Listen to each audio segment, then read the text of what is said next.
ആയെന്നക്ഷരമെത്ര വലുത്, ആനയുമെത്ര വലുത്, ആൽമരമെത്ര വലുത്, ആയെന്നോതും നേരത്ത് എന്നോട് വായയുമെത്ര വലുത്. ആ വായിച്ചു വളരുക എന്ന സന്ദേശം ജനങ്ങളിലെത്തിച്ച PN പണിക്കരുടെ ചരമദിനമായ ജൂൺ 19 വായനാ ദിനമായി ആചരിക്കുന്നത്. പുതുതലമുറയ്ക്ക് വായനയിൽ കമ്പം കുറയുമ്പോഴും പലർക്കും പുസ്തകങ്ങൾ ഗൃഹാതുരമായ ഓർമ്മയുടെ ഭാഗമാണ്. ജ്ഞാനവിജ്ഞാന സമ്പാദനത്തിന് ഒരു കാലത്ത് മുഖ്യ സ്രോതസ്സായിരുന്ന വായന അങ്ങനെ വേഗം മറക്കാനുമാവുന്നതല്ലല്ലോ.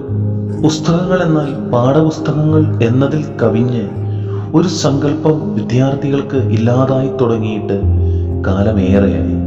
എങ്കിലും വായനയുടെ ലോകങ്ങളിലേക്കുള്ള വാതായനങ്ങൾ വികസിച്ചുകൊണ്ടേയിരിക്കുന്നു. ഇനിയും അസ്തമിക്കാത്ത വായന അപൂർവ വസ്തുവായി മാറാതിരിക്കാൻ വായനാ ദിനങ്ങൾ കാരണമാകട്ടെ.